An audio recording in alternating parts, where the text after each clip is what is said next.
Bismillahirrahmanirrahim. Assalamualaikum warahmatullahi wabarakatuh.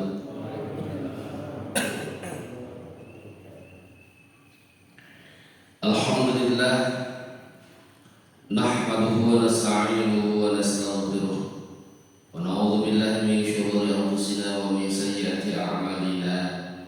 May yahdihillahu fala mudilla lahu wa may yudlilhu fala hadiya lahu. Asyhadu an la ilaha illallah wahdahu la syarika lah, wa asyhadu anna sayyidana wa nabiyyana wa maulana Muhammadan abduhu wa rasuluh la nabiyya ba'da, amma ba'd. Hadirin wa hadirat ma'asyiral muslimin wa muslimat rahimakumullah, puji dan syukur marilah kita panjatkan kehadirat Allah Subhanahu wa taala. Alhamdulillah, pada kesempatan subuh ini kita bisa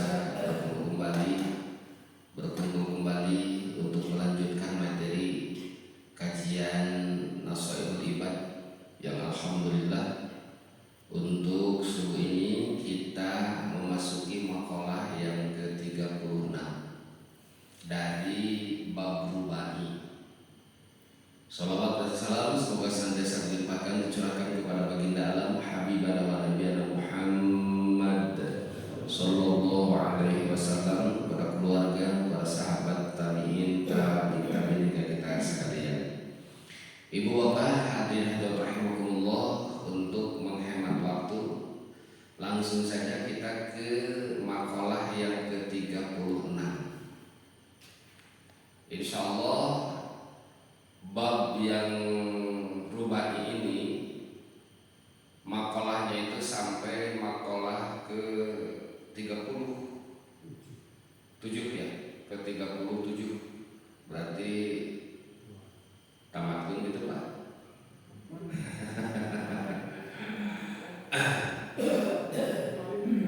Dua soalnya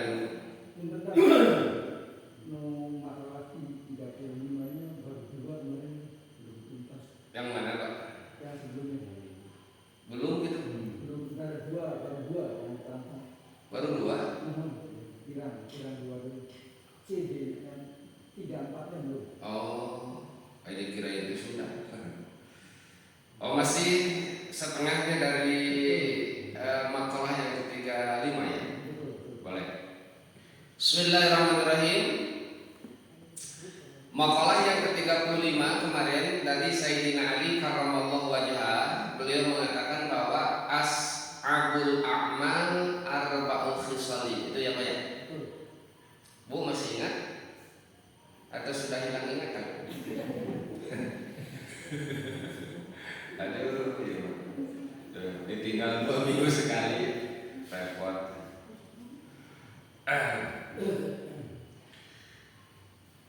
Amal-amal yang paling sulit menurut beliau itu ada 4. Yang pertama, al-afu indal ghadab, memaafkan ketika marah. Ya, satu udah ya. Yang keduanya, waljud fil usrah, dermawan dalam keadaan kesulitan. Nah, itu sudah kemarin. Yang ketiganya, wal ifah fil khalwah. Itu belum Pak? Tuh, ya udah itu belum mah gitu ya. Ya, enggak apa-apa. Wal ifatu, dan menjaga diri. Ifah itu artinya menjaga diri, menjaga sesuatu yang diharamkan, menjaga kemaksiatan. Fil khalwah, ketika sedang menyendiri. Itu sesuatu yang sangat sulit. Sebab pada umumnya kita menjaga diri dari perbuatan-perbuatan yang tidak terpuji itu di hadapan orang, di hadapan manusia. Ketika sedang tidak ada yang memperhatikan, ketika sedang santai, orang lain tidak tahu. Nah, itu godaan ya, atau apa istilahnya, rayuan-rayuan setan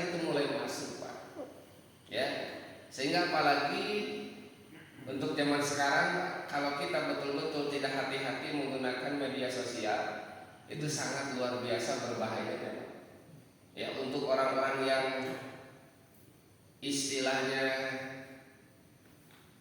tipis iman gitu Pak ya. Kalau disebut tidak beriman mana enggak sih. Cuman ya gampang terganggu gitu Pak.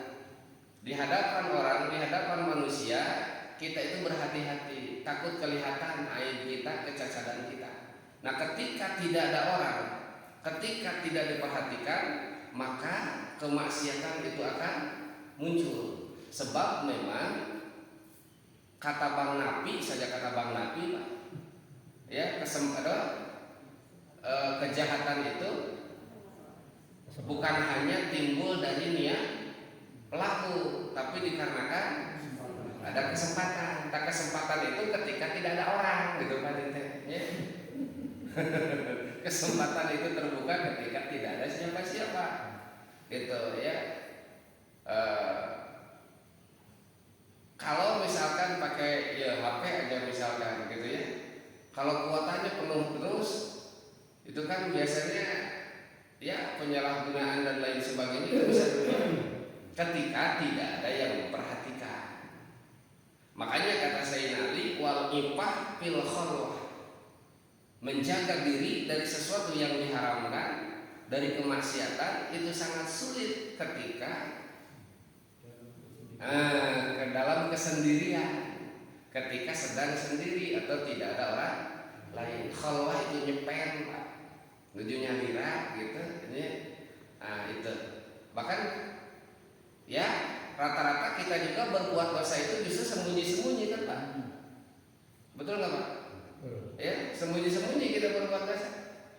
Seperti orang misalkan yang mau mencuri aja kan rata-rata orang-orang yang mau mencuri ketika sudah sepi tidak ada orang lain baru dia berani melakukan itu. Ya. Nah, memang betul Pak, ini bukan sesuatu yang akal-akalan, tapi betul-betul ini bisa dirasakan. Sulit rasanya kita betul-betul menjaga diri ketika sedang sendirian. Kesempatan untuk berbuat dosa dan maksiat itu ada, gampang dilakukan. Itu yang ketiga. Yang keempat, wa qaulul haq liman yakhafu. Wa qaulul haq, yang keempat, sesuatu yang sulit itu adalah ucapan benar. Benar dalam ucapan itu sulit. Liman yakhafu, untuk orang yang ketakutan, atau misalkan orang yang di bawah tekanan, nah gitu ya, itu berbuat atau ngomong yang jujur, ngomong yang benar itu sangat sulit. Ketika misalkan di bawah tekanan, di sini dicontohkan kasultanin jairin, seperti di hadapan pemerintah yang zalim. Untuk mengungkap sesuatu kebenaran sangat sulit, sebab di bawah tekanan, apalagi di bawah ancaman. Ya, sehingga tidak sedikit orang berbuat bohong ya demi untuk menyelamatkan dirinya, sebab ditekan dengan rasa takut tersebut. Ya contohnya dulu aja Pak, ya seperti misalkan di zaman penjajahan gitu, untuk berbuat jujur itu sangat sulit, sebab taruhannya itu nyawa. Ya, untuk orang yang di bawah tekanan untuk berbuat jujur, berbuat omongan yang benar itu sangat sulit, sebab di bawah tekanan. Nah, ini 4 hal ini Ibu Bapak hadirin rahimakumullah, Sayyidina Ali karramallahu wajhah mengatakan bahwa ini adalah sesuatu yang sulit. Au yang juhu, atau kepada orang yang diharapkan. Kita mengharapkan sesuatu dari seseorang, kalau kita jujur misalkan sulit untuk mendapatkan yang kita inginkan. Ya, akhirnya demi untuk yang dituju atau yang diinginkan dia berbohong. Itu Pak. Ya. Itulah sesuatu yang sangat sulit untuk dilakukan. 4 hal yang tadi Pak. Tinggal ngarep naon guru sebatnya teh ngalenyepan, ya tinggal meresapi ya apa yang disebutkan memang begitulah keadaannya, ya. Nah, ini memperingatkan kepada kita, ya, bahwa ashabul a'mal walaupun ini sangat sulit dilakukan, tapi insya Allah al-ujrah biqadril masafat. Pahala itu tergantung kesulitan. Semakin sulit sesuatu yang kita lakukan, maka semakin besar pahala yang akan didapat. Ya, al-ujrah biqadril masafat. Ketika kita bisa menjaga diri, ini Pak, ya, di hadapan orang banyak, itu ya, itu biasa-biasa saja, umum, sebab kita ada perasaan malu dan perasaan takut juga. Tapi ketika sedang tidak ada siapa-siapa, tapi kita bisa berbuat yang lebih baik, maka itu nilainya sangat luar biasa. Seperti dia dari nama Pak, ya. Ketika kita masuk masjid, ketika kita berjamaah di masjid, yang kita lakukan itu menampilkan yang terbaik. Kenapa? Baju lemah jadi apa? Gitu ya. Tapi ketika kita sedang seorang, ketika kita sedang sendiri, ya, salat di rumah misalkan, ya, biasanya tidak serapi ketika Bapak masuk ke masjid. Kadang-kadang salat di rumah tuh pakai kopiah jadi. Ya, kadang-kadang bajunya mana apa kayak gitu istilahnya, ya. Atau kadang-kadang misalkan ketika kita berjamaah di masjid, mau qoblah lah, mau tahiyatul masjid lah misalkan, ya, mau menunggu dulu, terus sholatnya agak lama dikitan gitu lah, ya. Tapi ketika sholat sendiri apa yang terjadi? Ya, di rumah jarang-jarang kita mau qoblah dulu atau ba'da, setelah beres ya sudah selesai, ya, ke istighfar aja, kayak saya langsung gitu. Nah, itu kan salah satu bukti Pak, ya, bahwa ketika di hadapan orang kita itu suka beda dengan ketika tidak ada orang. Nah, ketika misalkan ibadah semakin tersembunyi, ibadah semakin tidak dilihat orang, maka pahalanya akan lebih besar. Apalagi Pak, yang namanya sholat sunnah itu justru sunatnya di mana? Di rumah. Salat sunnah itu sunnahnya di rumah, Mbak, baik qoblah maupun ba'da, ya, tahajud atau duha, itu di rumah sunnahnya itu. Tapi kan harusnya Pak, kalau di masjid, alhamdulillah sok daek gitu, sok daek gitu, sok kaya, lumayan, memang balik kayak ba'diyah lah gitu tadi. Ya termasuk salat isra gitu, ya, di mana? Di rumah sunnahnya, bukan di masjid. Tapi lamun balik bisa bab mending di dia gitu. Daripada di rumah mah hoream. Itu salah satu alasan nanti Pak. Daripada di rumah qoblah tara, ba'da tara, mending di masjid we lumayan, mending sakitu ge daripada itu. Itu Ibu Bapak sekalian, ya, sangat sulit sekali. Jadi ketika sesuatu yang sulit mampu kita lakukan, maka insya Allah keutamaan akan kita dapatkan. Sebab al-ujrah biqadril masafah. Seperti misalkan Pak, ya, menjaga puasa kita. Contoh misalkan menjaga puasa kita, ya, antara di rumah dengan di tempat kerja. Itu kan sangat sulit Pak. Ya, kalau di rumah kita santai, puasa itu tenang, tidak terlalu banyak gangguan. Ya, tapi ketika di tempat pekerjaan kadang-kadang godaan itu muncul. Seperti misalkan yang puasa di kita di sini, ya, di kampung kita misalkan, di tempat kita, di komplek kita di sini, dengan orang yang puasa di pasar. Ya, itu sangat beda Pak. Ya, kenapa? Yang dihadapi Masya Allah Pak. Ya, maka semakin berat tantangannya, semakin berat untuk melakukannya, maka semakin besar. Maka sholat sunnah yang paling besar pahalanya adalah sholat sunnah tahajud. Kenapa? Sebab dilakukannya malam. Itu ya menjelang subuh. Itu sangat sulit Pak untuk orang-orang yang tidak terbiasa bangun malam, ya, itu sangat sulit sekali, berat bisa. Ya, salat tahajud alarm Pak kita disadapkan. Di paehan dewe ada gitu, keweh gitu Pak. Marokan gendeng mah berat. Ya, gitu. Salat duha masih mending, itu istilahnya siang hari. Ini kan masalahnya malam. Ya, apalagi misalkan mendengar-dengar ya tetangga baru saja meninggal pada dekat. Acaina ge harorea. Aya keung gitu. Gitu. Tuh salat yang paling berat itu ya salat tahajud, Pak. Gitu diantaranya ya. Bahkan dalam salat yang 5 waktu saja yang sudah biasa kita lakukan, ternyata ada salat-salat yang sangat berat untuk dilakukan, terutama untuk kaum munafikin. Asqalus shalah 'alal munafikin salatul isya. Di antaranya ya salatul isya. Salat isya itu termasuk salat yang berat, Pak. Kenapa? Sebab waktunya kan tanggung dari maghrib ke isya. Mending kalau Bapak dari maghrib misalkan tidak kemana-mana di masjid, langsung salat isya. Tapi kalau sudah keluar dulu, ya itu punya anggapan isya itu kan panjang, Pak, waktunya ya. Apalagi misalkan ketika kita ada sesuatu yang dilakukan, apalagi ada Persib, habis bener ya, nu adan-adan ya, Pak ya, nu pujian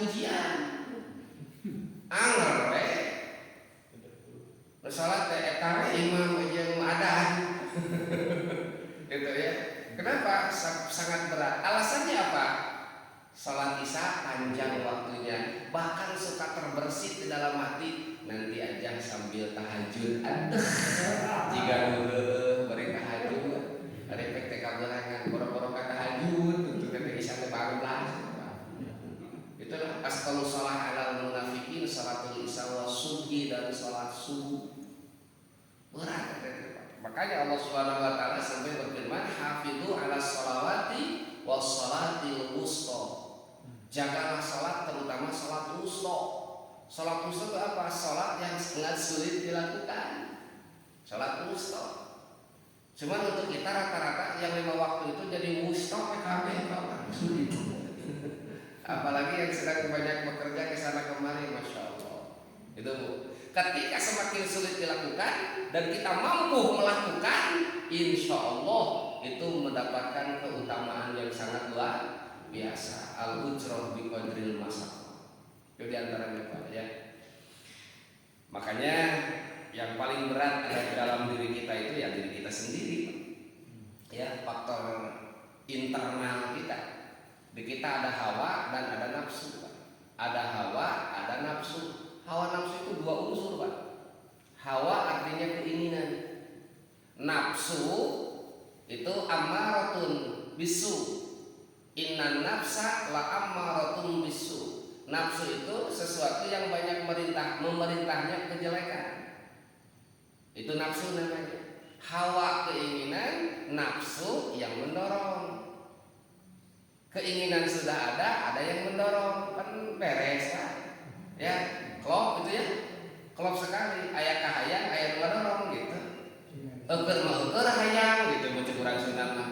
Ya, dar dipaksa eukeun hayang dipaksa tuh insyaallah. Ya. Moal gagal insyaallah ya.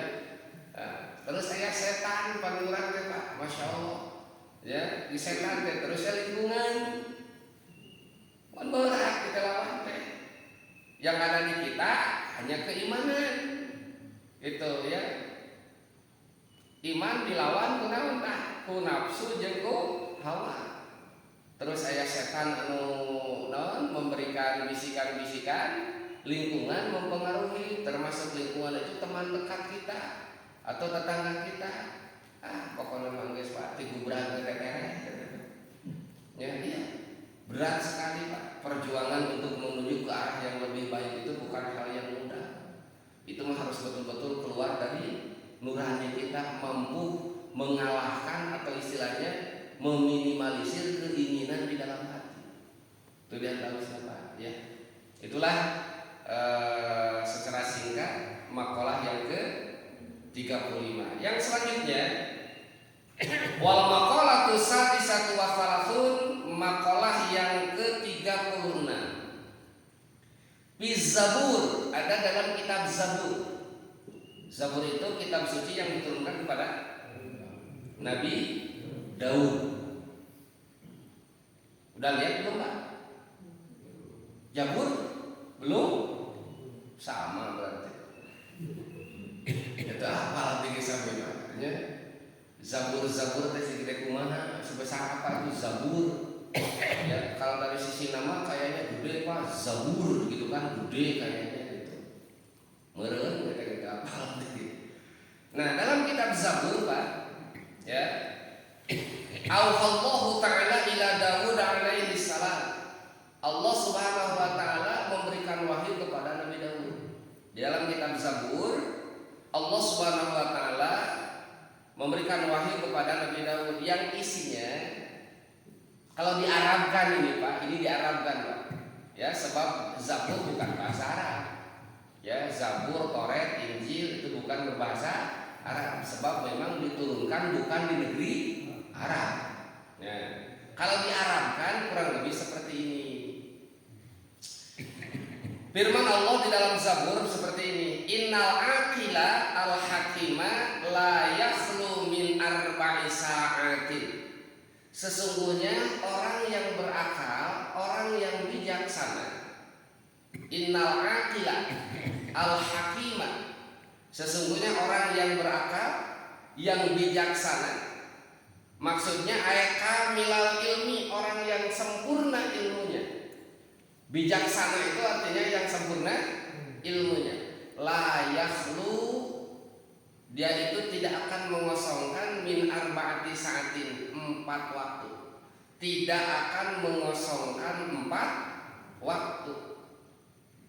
Artinya orang yang berakal, orang yang bijaksana dalam kehidupan ini, minimal mereka dalam hidupnya itu membagi waktu menjadi 4.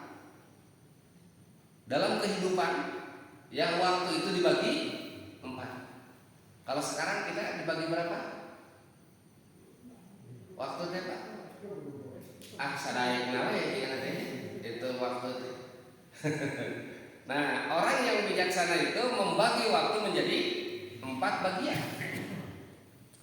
Yang pertama ini bukan dari 24 jam nih Pak ya. Dari 24 jam. Dari 24 jam yang kita lalui.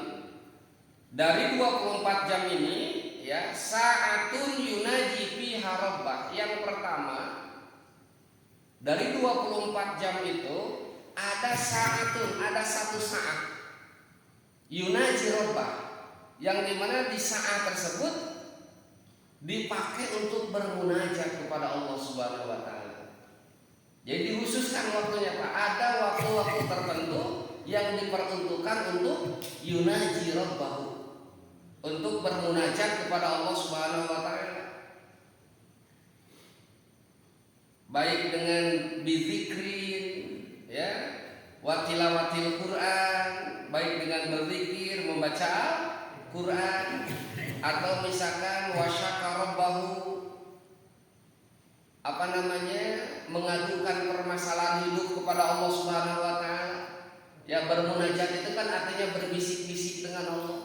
Artinya kita mengeluh segala sesuatu kepada Allah Subhanahu wa taala, itu namanya munajat. Punya enggak Pak waktu seperti itu? Atau sahayuna wae? Ari keraya pangabutuh, tepong gitu kan. Ai keur nyase henteu gitu kan. Nah, orang-orang yang berakal itu diantaranya ada saat-saat tertentu ya untuk bermunajat kepada Allah Subhanahu wa taala dari semua keluhan dan semua keinginan atau dari segala keadaan yang dirasakan. Itu yang pertama. Yang kedua, wasa'atun yuhasibu fiha nafsah. Yang kedua, ada saat, ada waktu di mana dia muhasabah diri, Pak. Muhasabah. Muhasabah itu artinya menghisab diri, menghitung-hitung diri, merenung, bertafakur terhadap apa yang dilakukan keseharian. Ya. Yang mana muhasabah ini harus Ibu Bapak sekalian dilakukan. Minimal ini Bapak, minimal. Ya, kita harus punya perasaan di dalam hati, Pak. Ya. Apa sih yang kita perbuat apa yang akan kita bawa ketika kita pulang. Itu namanya muhasabah. Ya, menghitung diri, menghisab diri. Sayyidina Umar radhiyallahu anhu beliau sampai mengatakan hasibu anfusakum qabla an tuhasabu. Hisablah dirimu sebelum nanti dihisab.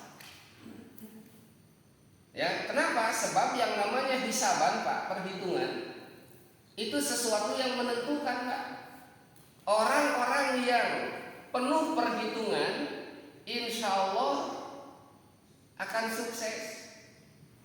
Orang-orang yang penuh perhitungan, ya, penuh perhitungan dalam segala hal, insya Allah akan selamat. Sebaliknya orang yang kurang perhitungan atau yang sama sekali tidak hitung-hitungan itu akan selalu mengalami kerugian, bahkan kecelakaan. Nah, sebab tidak perhitungan. Pak, urusan dunia saja, urusan dunia, kalau kita kurang perhitungan gagal, Pak. Ibu lamun masak nganggo perhitungan tuh. Ya pakai perhitungan dong. Lamun masak tuh pakai perhitungan, bumbu sadaek-daek jadi naon tadi aja. Wah, kembali lah gulana segede ieu misalnya, uyahna satengahna pek rasakeun kan. Ya, mun teu pasea. Ya, pasti akan terjadi perang saudara di keluarga. Kalau sebabnya masakan tidak enak. Enaknya satu masakan dikarenakan pas hitungannya. Dalam hal kecil saja perhitungan itu luar biasa, Pak. Ya, Bapak misalkan ibu mau pulang kampung tidak perhitungan, temawa duit, ya, semuanya penuh perhitungan, Pak. Tidak ada perhitungan mau beres. Membangun rumah perhitungan, ya. Bahkan istilahnya ibu sekalian, untuk berbuat kebaikan pun harus penuh dengan perhitungan. Jangan terlalu bro-broan, ya, jangan terlalu juga diirit gitu kan, ya, harus dengan perhitungan sesuai dengan keadaan, sesuai dengan kemampuan. Sudah tahu saya. Apalagi urusan akhirat. Kalau kita kurang hitungan, kumaha, Pak? Makanya Allah Subhanahu wa taala banyak dalam Al-Qur'an mengingatkan kita supaya kita betul-betul perhitungan. Jangan sampai pada saatnya kita akan merasakan penyesalan. Ya ayyuhalladzina amanu taqullaha wal tanzur nafsum ma qaddamat lighad. Ini perhitungan dari Allah Subhanahu wa taala. Ya ayyuhalladzina amanu, wahai orang-orang yang beriman, ittaqullah, bertakwalah kepada Allah. Wal tanzur nafsum ma qaddamat lighad. Coba berpikir, kata Allah. Berpikirlah nafsun seorang jiwa. Ma qaddamat lighad, apa yang sudah dipersiapkan untuk hari esok. Hari esok itu bukan minggu, Pak. Yang dimaksud ayat itu bukan minggu, hari esok teh, ampun ini ya. Ya, yang dimaksud dengan esok itu adalah yaumul qiyamah, yaumul hisab, yaumul pasri. Hari di mana kita akan diadili oleh Allah Subhanahu wa taala. Ya, hari di mana kita akan dipinta pertanggungjawaban atas nikmat-nikmat yang Allah berikan selama kita hidup. Sebab selama kita hidup dari mulai kita lahir sampai saat ini tidak pernah ada tagihan kenikmatan dari Allah Subhanahu wa taala. Tidak ada petugas dari Allah Nabi kaimah ya kanggo marehak sakieu cenah Pak kanggo ningali sakieu. Ya enggak ada, gratis semua selama pemakaian. Itu kan Pak ya? Gratis semuanya Pak selama pemakaian. Tapi ketika kita sudah beres hidup di dunia ini, ya apa yang Allah berikan itu akan dipinta pertanggungjawaban. Summalatus alunna yauma idzin anin na'im. Summalatus alunna, seterusnya kamu akan ditanya, dipinta pertanggungjawaban. Yauma idzin, di hari itu. Di hari itu adalah di hari kiamat, diaudit semuanya juga. Ya, anin na'im, tentang kenikmatan-kenikmatan yang Allah berikan semuanya akan diminta pertanggungjawaban. Ada berapa nanti yang akan ditanyakan, Pak? Lupa lagi? Gimana ya? Pohon wae. Yang pertama itu umur, gitu kan? Oke? Umur dihabiskan untuk apa? Yang kedua jasad. Jasad rusak karena apa? Ya, yang ketiga harta, ilmu, ya, ilmu yang akan ditanya itu sejauh mana mengamalkan ilmu yang telah diketahui, yang telah dipelajari. Yang keempat, harta, di mana, bagaimana, dan dikemanakan. Ini semuanya akan dipintai pertanggungjawaban oleh Allah Subhanahu Wa Taala. Nah ini yang harus dihisab itu, ya, yang harus dihisab itu sejauh mana. Apa saja yang kita lakukan, ya, siang dan malam kita harus banyak merenung. Ada seorang ulama terkenal dengan sebutan Ibnu Hajar. Sebagian mengatakan kenapa disebut Ibnu Hajar. Hajar itu artinya apa, Pak? Batu. Jadi Ibnu Hajar itu artinya anak batu. Ibnu Hajar, ya. Salah satunya kenapa beliau dikatakan Ibnu Hajar, ya, sebab beliau itu di kedua sakunya itu ada batu, batu hitam dan batu putih. Jadi selama 24 jam ketika mau tidur dia mengeluarkan batu itu. Sebab ketika berbuat kebaikan batu putih, ya, dikeluarkan. Kalau membuat kejelekan batu hitam dikeluarkan. Nanti dihitung banyak mana per hari yang dilakukan, gitu Pak. Ya. Terus ada seorang ulama besar juga ketika mau tidur itu Pak, ya, dia sengaja di kamarnya itu bikin galian mirip kuburan. Setiap mau tidur dia itu tidur di situ seperti mayat tidur.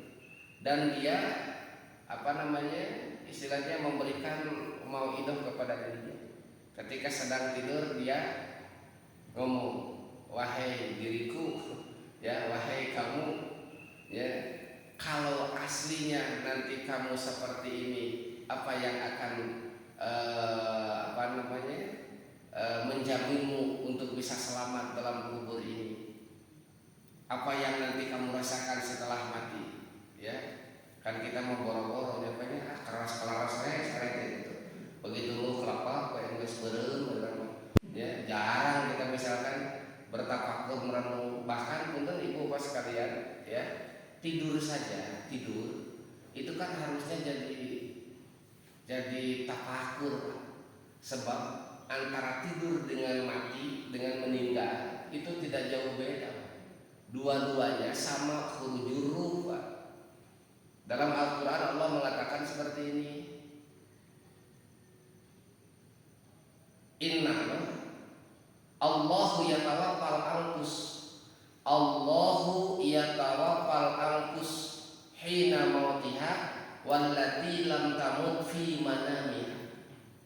Innallaha sanjanya Nabi Allah, sesungguhnya Allah yatawaffal anfusa, Allah lah yang mematikan, yang mewafatkan jiwa.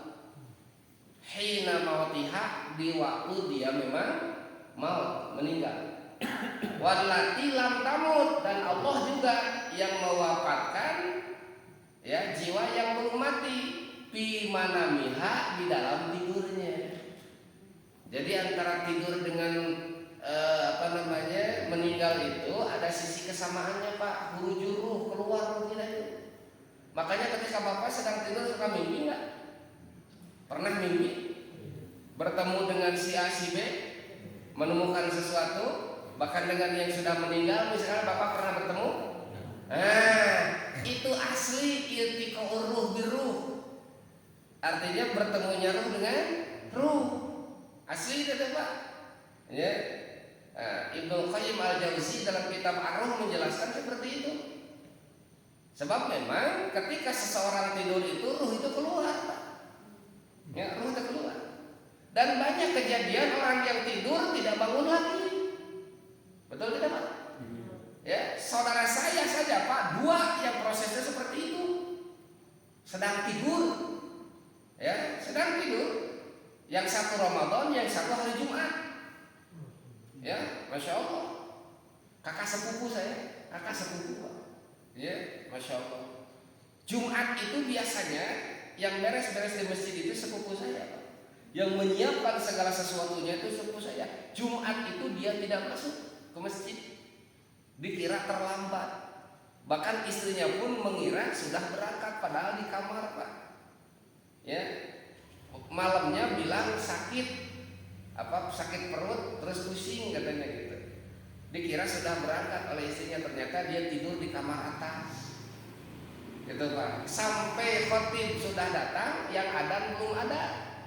Ya, sebab beliau juga yang jadi muadzinnya.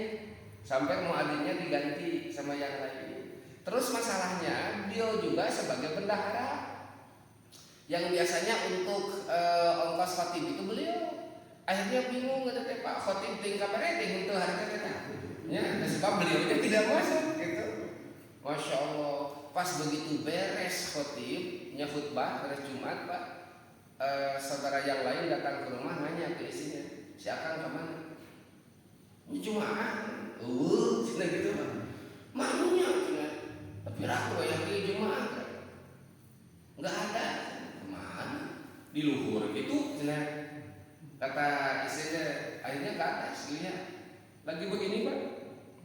Tidurnya itu tengkurap gini. Ya, sama adiknya dipukul kakinya. Patuh Jumaahan nggak besar itu diterul. Peledak gitu Pak. Ya. Tidak ada reaksi Pak, justru bergoyang semuanya. Ketika itu udah dingin Pak, nggak tahu jam berapa meninggal. Ya, sebab subuh masih ada. Salat subuh masih ada. Ya. Itu sedang tidur Pak. Mata ibu lamun keur ngaji ulah bari sare bisi. Ima lain misionan bisi pan keluar bisi tidak seukeun deui maksudnya gitu. Itu yang satu, yang kedua bulan Ramadan ya. Ketika sedang mau sahur jam 2 dibangunkan sama istrinya, Pak. Ya, jam 2 salat dulu gitu. Ya, bentar lagi gitu. Tidurnya sampai begini Pak ini Pak. Ya. Jam 3 dibangunkan, masih menjawab, ya sebentar lagi. Ya, istrinya kemana? Ke dapur, jam 3 itu masak. Setengah 4 dia mau dibangunkan lagi, udah gak ada. Posisinya masih seperti ini. Ya, toh. Sebab memang seperti itu ayat Al-Quran yang barusan menjelaskan. Ya, Allahu yatawaffal anfus hina mautiha.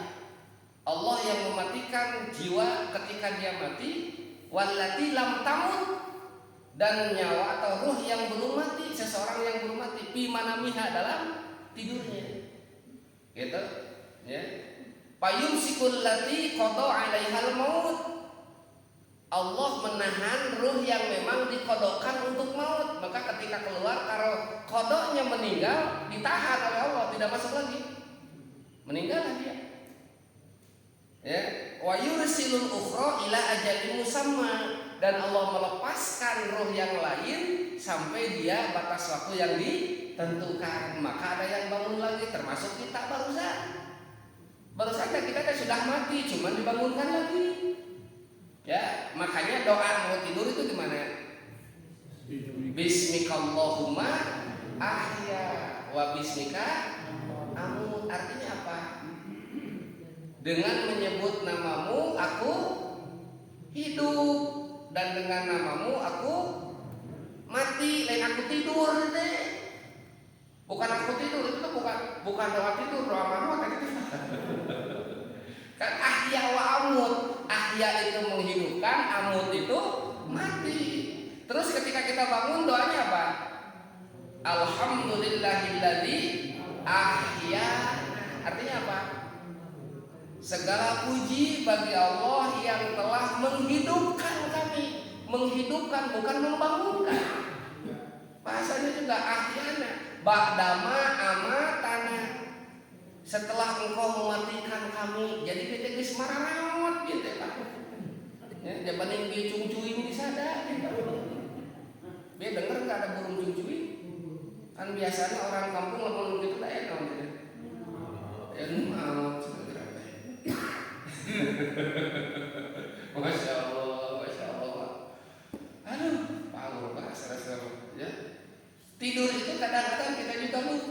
lupa berdoa, lupa zikir sebelum tidur, saking capeknya plus begini ya Allah ya Karim. Padahal ya kalau kita muhasabah Pak, kalau kita berpikir sebelum tidur, mungkin tidur ini adalah tidur terakhir. Nah gitu Pak, muhasabah. Gitu ya. Jadi orang yang berakal itu ada sa'atun yuhasibu biha nafsahu. Ada waktu di mana dia muhasabah, menghitung diri. Ya. Sebab kalau kita tidak pandai berhitung, kita akan celaka. Bisi ayeuna balik, ayeuna kumaha? Siap dah saya. Ibu bapak terserah lihat lamun euy ayeuna. Tuh teu acan wae hitunganana gitu. Masya Allah, perhitunganana masih kene rumit dan riweuh gitu urang teh Pak. Sampai nama kieu ulah diajar hitung-hitungan mah. Kan kita teh 24 jam gitu ya. 24 jam. Coba di dalam 24 jam itu potong setengahna lah Pak. Setengahna lah potong 12 jam. Ya, naon sababna? Sabab nu 12 jam mah dipakai sare setengah apa teh ya. Ya tidur itu malam tidur, siang juga tidur, keur ngaji oge buat di sare mata potong setengah tah. Ya Pak ya? Ya mah hitung-hitungannya 24 jam dan 12 jam eta. Tah 12 jam Pak, loba mana eta? Banyak apa yang kita lakukan, baik atau kurang baik atau tidak baik. Di situ Pak perhitungannya. Ya. Sekarang kalau kita menghitung ibadah, misalkan ibu bapak sekalian, ya dalam sehari semalam itu kalau untuk sholat saja misalkan dalam 5 waktu, berapa jam sholat subuh barusan? Berapa jam? Berapa menit barusan sholat? Ya. Terus sholat zuhur, asar, maghrib, isya berapa? Kalau digabungkan ada 1 jam enggak? Kurang baik. Baik 11 jam kamarana. Makanya kalau kita tidak pandai-pandai menggunakan waktu, memilih peluang, kurang perhitungan, celaka juga. Nih orang yang perhitungan contohnya yang seperti ini. Ini pengajian semacam ini Ibu Bapak sekalian. Ini artinya orang yang penuh perhitungan. Kenapa? Memanfaatkan waktu. Ya dari sholat subuh sampai kurang lebih nanti jam 6. Alhamdulillah Ibu Bapak sekalian. Ya, selama dalam waktu ini kita ada dalam kancah ibadah. Ketika kita ikhlas, kita ridho melakukannya, maka insya Allah pahala akan besar di hadapan Allah Subhanahu Wa Taala. Ya, julu suka saatan fi majlisil ilmi la tamusu qalaman wa la taktubu harapan khairul laka min ibadati alfi sanati wa khairul laka min alfi parsin tasaddaq fi sabilillah wa khairul laka min iadati alfi majidin. Dudukmu hanya 1 jam kurang lebih di majelis ilmu, tidak bawa pulpen, tidak bawa buku, nulis aja gitu. Balik araho gitu. Tapi duduk nih yang hitungnya itu duduknya nih. Dulu suka dudukmu. Khairul laka lebih bagus untukmu. Ya. Ini hadis Rasulullah bersabda kepada Ibnu Mas'ud. Ya. Lebih baik daripada infak dengan 1000 kuda di jalan Allah. Lebih baik daripada menengok orang sakit 1000 kali. Bahkan wanadruka ila wajhil alim khairun min ibadati alfi sanati. Kamu melihat wajah yang sedang memberikan ilmu itu lebih baik daripada ibadah 1000 tahun. Ini padilah thalabul ilmi Pak. Ya sangat luar biasa. Maka beruntung untuk orang-orang yang mau menyisihkan waktu untuk mencari ilmu. Ini sangat luar biasa. Bahkan kumpulan ilmu yang semacam ini Rasulullah menyebutkannya apa istilahnya? Riyadul Jannah. Majlis ilmu, majlis zikir itu namanya Riyadul Jannah. Artinya taman surga gitu. Mata ngeunah teh di pengajian aku tak nunutang lagi Masya Allah di surga. Masya Allah tak nunutang dari tak nunutang asal di surga Gusti. Nanti Pak pada saat kita dihisab itu pakai bahasa apa Pak nanyanya malaikat? Pakai bahasa apa? Bapaknya pengennya bahasa apa? Begini Pak, ya. Di akhirat itu, ya, bahasa Al-Quran yang dipakai Pak. Ya, bahasa Al-Quran, bahasa Arab yang dipakai. Ya, nanti bahasa ahlul jannah istilahnya, bahasa ahli surga. Bahasa akhirat itu adalah bahasa Arab. Potongan kita atau apa namanya itu? Postur, ya, postur tubuh kita itu postur Nabi Adam. Postur Nabi Adam bahasa Rasulullah.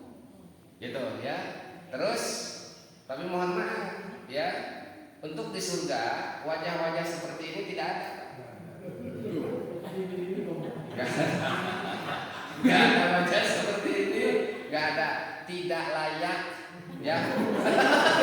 Wajah seperti ini masuk surga tidak ada. Ya, sebelum masuk diservis, disesuaikan keadaannya. Apa ya bapak menjadi kakak radio. Sareng seuk ningali ya. Ya kan cerita Rasulullah ketika seorang nenek-nenek datang kepada Rasulullah minta didoakan supaya masuk surga. Rasul bilangnya gimana? Maaf nenek, di surga tidak ada nenek-nenek, apa nangis gitu. Maksudnya tidak akan jadi. Dalam Al-Quran itu disebutkannya abkar, perempuan itu abkar, perawan lagi, ting-ting, perawan lagi. Ya, ting-ting lagi ibu, moal karangnya moal ayah asam urat, moal. Di surga itu, ya gitu Pak. Terus masalahnya ada memang bahasa Arab kembali, ya, dan kita bakal ngerti sorangan. Itu yang memberikan pengertian siapa? Allah, gitu Pak. Ya, kayak di alam kubur ditanya paman robuka, itu paman robuka, gitu. Ya, bahasa Arab ngerti, paham. Ya. Allah itu angtoko kullasyai, yang bisa menjadikan sesuatu itu bisa bicara, bisa ngomong, bisa paham, bisa ngerti, gitu Bu. Ya, insya Allah begitu Pak. Nah, naon di pohon itu? Ya muhasabah itu, ya muhasabah itu. Itu salah satu ayat saja Pak. Maka dapat digon apa yang akan di Bapak, akhirnya Bapak misalkan ini yang hadir rata-rata udah lebih 40 tahun ini. Ya Bu ya? 50 ke atas kayaknya nih. Ya rata-rata 50 ke atas. Akang seberapa ya anukeun ini? Tuh masih muda alhamdulillah. Ya. Abdi mah jiga kolot Pak padahal heueuh. Coba. Yang 50 aja dulu coba hitung. 50 ya, ibu hidup 50 tahun, bapak 50 tahun hidup sampai saat ini misalkan. Yang 50 tahun itu dipotong dulu masa balik, usia balik 15 tahun ya. Berapa? 35 kan? 35 bagi 2 kan tadi deh, sare setengahnya teh. 17 ya, lemah 17,5 lah ya, 17 setengah. Kan 17 setengah kan diperjuangkan kurang dan 17 itu mah kalau itu yang setengah ya sebab itu para buku itu yang insya Allah ketika dipakai tidur itu berdosa tidak, bermaksiat betapa amal ibadah bukan, kalau tidur itu ya maksiat juga bukan, cuma 50-50 kecuali kalau memang tidurnya pakai niat. Ketika kita tidurnya itu ada niatan ibadah baru tidur bisa jadi ibadah. Kan orang ngoboro-boro pohon pakai diplak deui sare. Gitu sadayana. Yang 17,5 ini mangga dihitung Pak, banyak mana yang kita lakukan. Nah itu bisa buat kita saja. Terus jangan terus saya memantau orang lain. Ayo hitung batur kalian ya. Ayo mikiran batur nanaon teh Pak. Kurang kerjaan. Justru yang punya akal itu bukan melihat orang lain, melihat diri sendiri. Jangan terlalu asik memperhatikan aib orang lain. Itu justru yang harus dilihat itu adalah aib kita. Itu Pak, yang sok dibalik, ayo we batu disalahkeun teh. Urang geus asa bener wae dulu teh kacau nu gitu Pak, salah hitungan di mereka. Itu ya. Nah, untuk urusan dunia saja kita akan celaka kalau kurang hitungan, apalagi untuk nanti di akhirat. Abu Bakar Siddiq radhiyallahu anhu sampai beliau mengatakan di kitab ini ya di awal-awal, kalau Bapak masih ingat, itu sampai beliau mengatakan begini, man dakhalal qabra bila zadin faka'anna maraqibal bahra bila safinati. Orang yang masuk kubur tanpa perbekalan sama dengan mengarungi lautan tidak pakai perahu. Mau seperti apa? Nauzubillahi min dzalik, Pak. Ya. Man dakhalal qabra bila zadin. Barang siapa yang orang masuk kubur tanpa perbekalan, faka'anna maraqibal bahra bila safinatin, seolah-olah dia mengarungi lautan tanpa perahu. Sajago-jagona ngojai Pak, ya semahir-mahirnya berenang, ya kalau di lautan mah anger atuh Pak, masih nana jolang, masih nanti kolam berenang lautan Pak. Nauzubillahi min dzalik, ya. Ya Allah. Nah makanya ini waktu kesempatan yang sangat luar biasa Pak. Ya, manfaatkan, gunakan sebaik-baiknya, begitu. Itu yang kedua. Yang ketiga, wasa'atun fiha, mana Pak? Wasa'atun yamsi fiha ila ikhwanihi alladzina yukhbiruna bi'uyubihi. Yang ketiga, orang yang bijaksana itu, orang yang berakal dan bijaksana itu, dia akan menyediakan sa'ah, menyediakan waktu untuk pergi kepada saudaranya. Siapa saja ini? Ya kepada saudaranya. Bisa saudara seiman, bisa saudara senasab. Ya, bahkan punten ibu bapak sekalian, saudara yang paling kuat itu adalah saudara seiman. Ya, bukan saudara senasab. Ya, saudara seiman Pak, yang paling kuat itu saudara seiman. Makanya Bapak nanti kalau ditanya malaikat Israel, malaikat Munkar Nakir, jangan salah jawab, bawas, hati-hati, celaka kita salah jawab. Nanti kan ditanya, waman ikhwanuka, siapa saudaramu? Ibu tuh nggak jawab kamar lain, pun lanjut di Tasik, atau pun lagi macam di Gambut, lain eta, bukan saudara senasab, katanya, bukan. Kullul muslimin wal muslimat wal mu'minin wal mu'minat ikhwani, gitu kan jawabannya. Ya, pokoknya nama seluruh kaum muslimin, kaum muslimat, mukminin, mukminat itu adalah saudaraku. Ada orang nyebutan lancung, wah bibi mangalo apa yang dipakai. Sadul mani, si anu sudah dirugi lain eta. Ya, makanya saudara terkuat itu adalah saudara seiman, Pak. Ya. Nah, ketika seseorang disebut bijaksana itu adalah dia mau meluangkan waktu untuk berjalan, ya, untuk menemui saudara-saudaranya, baik saudara seiman maupun saudara sekandung, senasab. Untuk apa? Yukhbiru bi'uyubihi, yang mau memberikan nasihat terhadap kekurangan-kekurangan kita, mau bersilaturahim ke sana kemari, meminta nasihat. Oh Pak, ya meminta nasihat. Kalau orang-orang dulu itu betul Pak, ini dilakukan. Para ulama-ulama dulu, wali-wali dulu itu suka datang, ya, dari ulama misalkan seorang ulama datang ke ulama yang lain, wali yang satu datang ke wali yang lain, bersilaturahim, terus meminta wasiat, meminta fatwa, ausini, gitu.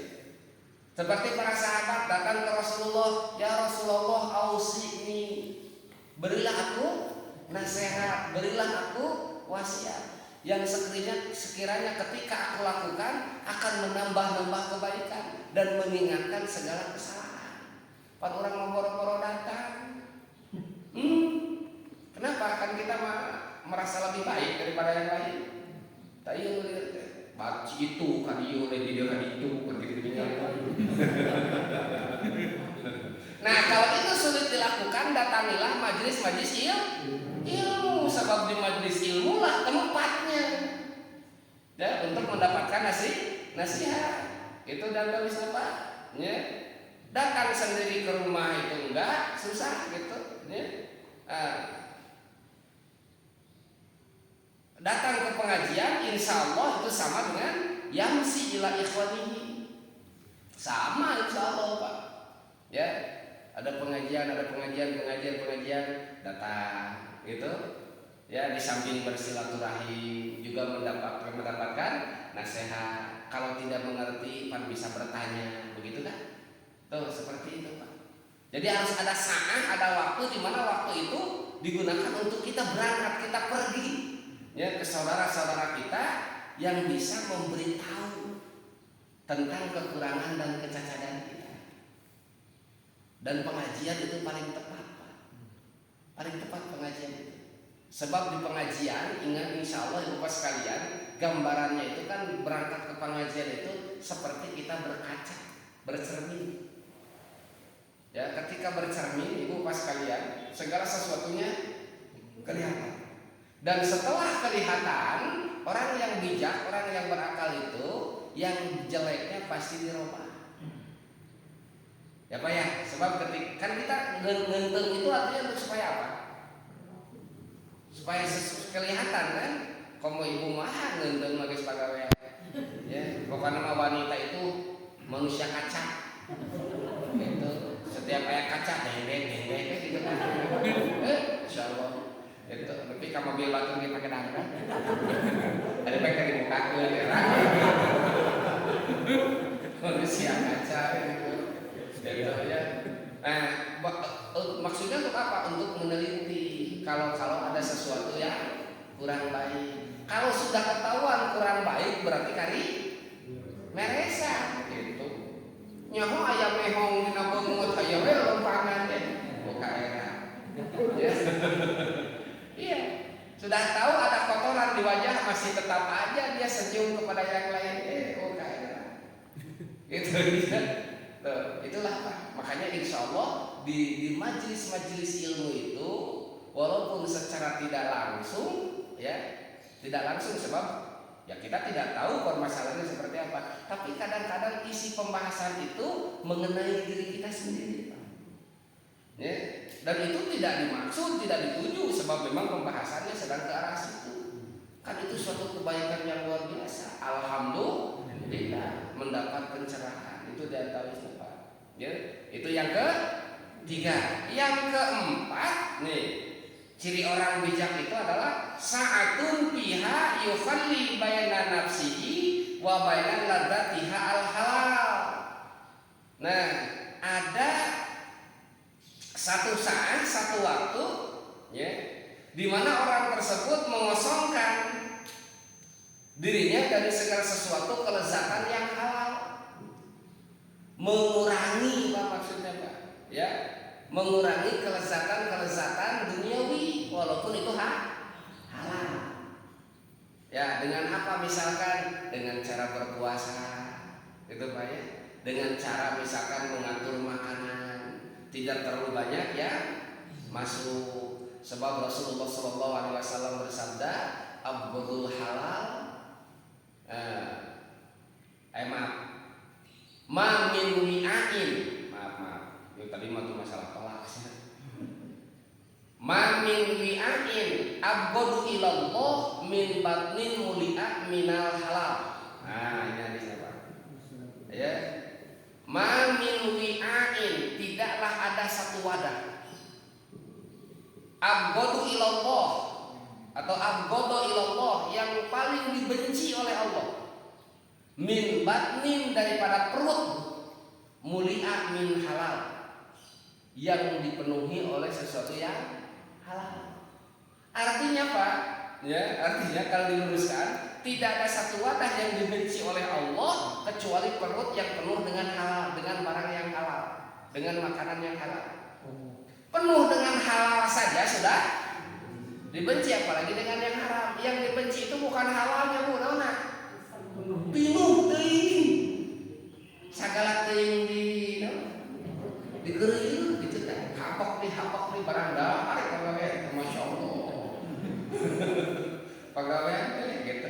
Bukan melarang makanan, bukan. Ya, jangan terlalu penuh. Konsep sehat Rasulullah seperti apa?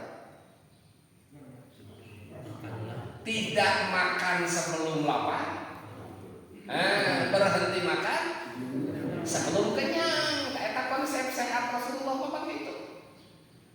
Pan orang lain gitu, rek lapar rek itu eta hareun kapok. Gitu, ketika sedang nikmat makan bukan berhenti ditambah. Nah, eta jadi beda sedikit lah dengan Rasulullah. Ya, Rasulullah itu kan sedikit makannya, kalau kita sedikit makan. Jadi bedanya sedikit, nggak gede-gede, sedikit bedanya. Gitu. Rasulullah sedikit tidur, ketika kita mah sedikit. Jadi bedanya teh sedikit saja. Bukan gede. Tak gitu Pak, Masya Allah. Ya. Jadi harus ada waktu di mana kita itu bisa mengosongkan diri dari kelezatan yang bersifat halal. Apalagi sesuatu yang diharam, karena udzubillahi min dzalik. Hati-hatilah dengan sesuatu yang haram. Man akalal halal sopa qalbuhu. Orang yang makanannya halal akan bersih hatinya. Wa khaffat jawaribuhu, ringan anggota badannya untuk dibawa ibadah. Wa man akalal haram mata qalbuhu. Barang siapa yang makanannya haram, mati hatinya. Wasakulat jawarihu, dan berat anggota badannya untuk dibawa ibadah. Ya, makanya ketika suatu saat misalkan terasa berat ibadah, salah satu yang harus direnungi itu makanan apa yang masuk. Ya, sesuatu yang haram itu yang akan menjadikan kemalasan itu. Ya, itu makanya mau ya yang ini apa? Kalau kredit itu haram apa halal? Nah, ini mana nanti fikih yang menjelaskannya, ya, gitu, ya. Nanti hukumnya beda-beda Pak, tergantung, ya. Kalau dari awal memang sudah mengkreditkan itu tidak jadi masalah. Tapi kalau ada mula akan, itulah yang menjadi masalah. Kontan sak itu, nganyuk segitu, nah itu yang jadi bermasalah, ya. Nah ini harus ada pengertian tentang riba, dan babnya ini bab fikih. Ya, harus ada kajian khusus ini Pak tentang ini, ya. Itu. Sebab sekarang yang namanya kredit itu kan merajalela Pak. Ya, segala urusan sekarang hampir banyaknya dengan urusan kredit, rumah kredit, kendaraan kredit, ya. Iwal kawin nah kita di kredit kan. Kredit itu kami pantul di cash atau gitu Pak ya. Nah, itu masalah kredit berkaitan dengan bank, dan permasalahan ini oleh para ulama pun Bapak sekalian sudah dijelaskan. Ya, kalau riba itu sudah sepakat semuanya riba itu haram. Riba itu haram, sepakat tidak boleh kita menghalalkan riba, sebab riba sudah jelas oleh Allah. Ya, wa ahallallahu al-bai'a wa harrama riba. Allah menghalalkan jual beli dan mengharamkan riba. Tapi ketika sudah masuk sistem yang semua orang misalkan sulit meninggalkan sistem itu, dan ketika ditinggalkan sistem itu ekonomi runtuh, ya, maka itu diperbolehkan dalam rangka darurat. Sekarang misalkan riba bank itu diharamkan. Kalau murni diharamkan, bagaimana kejadian ini sekarang? Ya, kalau bank mutlak 100% diharamkan, bank Pak, ya, iya Bapak sholat bisa kejaran ya Pak. Ya, nah ini pakaian Bapak beli di mana Pak? Toko urusannya dengan apa? Dengan bank juga, ya kan? Lamun diharamkan berarti hasil dari bank juga apa? Haram. Lamun ku Bapak iya pakaian dipakai tersalah, ya Pak, harus ngerti nih Pak, ya. Jadi jangan mutlak diharamkan 100%, juga dihalalkan 100% juga tidak. Makanya hukum yang tengah-tengah itu subhat, Pak. Subhat. Sekarang begini, kalau bank langsung 100% diharamkan, infrastruktur dibangun lewat uang bank juga.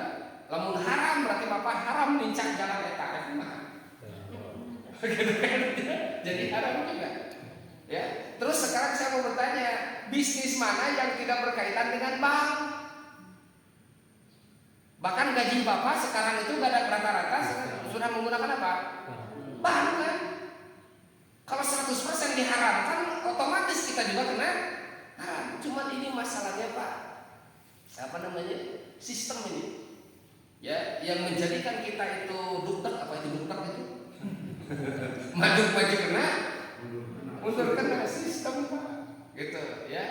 Nah kalau yang keempat ini mau mau dilaksanakan, ya, berarti kita harus bisa meminimalisir, gitu ya, bisa meminimalisir. Kalau sekarang misalkan ada bank konvensional, ada bank syariah, ya, coba pindah ke bank syariah, ya. Wah, cara sarua wae henteu Pak, sarua kumaha ngaranna beda. Dan sistemnya juga beda. Itu syariah misalkan seperti itu, ya. Hitungannya sama, Pak. Gimana? Hitungan bunganya sama. Nanti. Syariah. Iya, bunganya, tapi kan sistemnya, akadnya yang membedakan. Contoh kecil Pak, contoh kecil, ya. Seseorang minjem uang,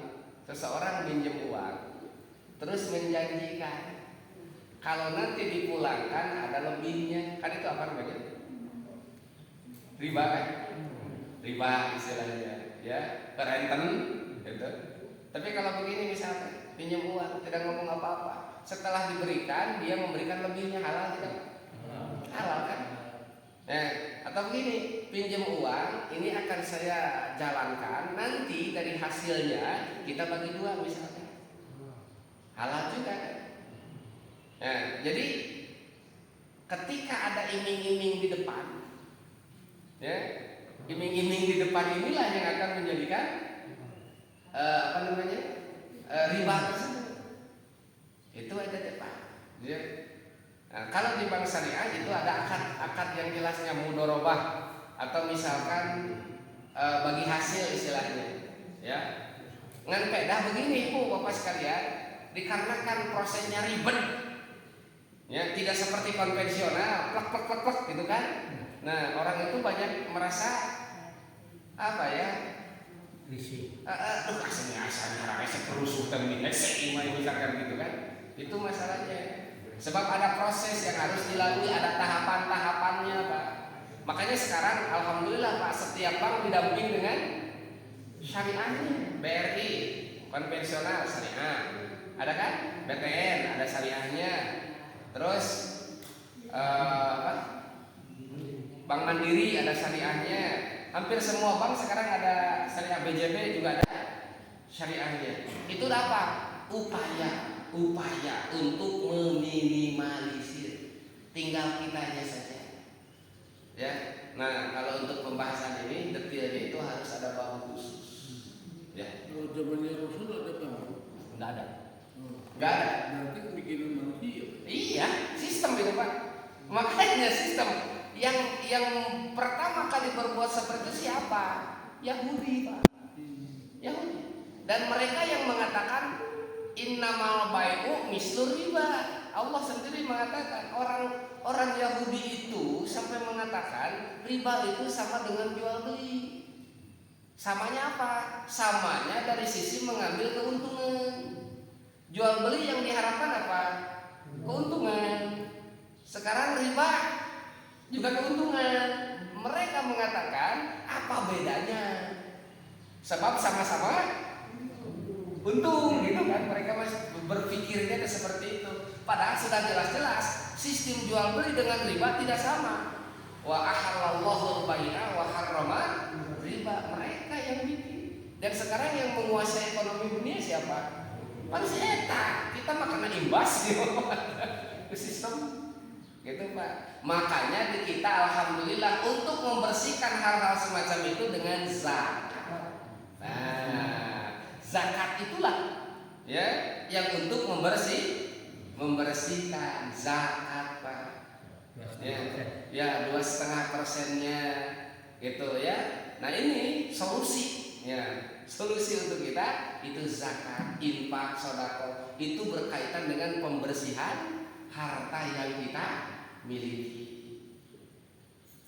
Jam genep leuwih Pak, alhamdulillah. Canggel tuh Pak. Capek. Cekap segitu lah, insya Allah ya nanti dilanjut lagi, mudah-mudahan sehat, mudah-mudahan panjang umur.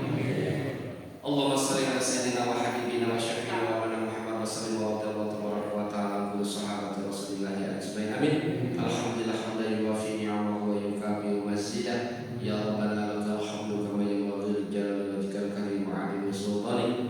Allahumma farij karbatana wa qdi hajatina wa shfi maradana wa aslih dhata bainina bi rahmatika ya arhamar rahimin. Rabbana la tad'a lana fi maqamina hadza dhanban illa ghafartahu wa la hamman illa farajtahu wa la da'an illa shaqaitahu wa la daynan illa qadaitahu wa la hajatan min hawaijid dunya wal akhirah illa qadaitaha wa yassartaha. Allahumma yassir umurana wa shrah sudurana wa nawwir qulubana. Rabbana hab lana min azwajina wa dhurriyyatina qurrata a'yunin waj'alna lil muttaqina imama. Rabbi ij'alni muqimas sholati wa min dhurriyyati. Rabbana wa taqabbal du'a. Rabbi hab li minas sholihin. Rabbana ighfir lana wa li walidina warhamhum kama rabbawna shighara. Rabbana atina fid dunya hasanah wa fil akhirati hasanah wa qina adzabannar. Nas'aluka ridhaka wal jannah wa na'udzubika min sakhatika wan nar. Ya Aziz ya Ghaffar ya Rabbal alamin. Subhana rabbika rabbil izzati amma yasifun wa salamun alal mursalin walhamdulillahi rabbil alamin. Al-Fatihah.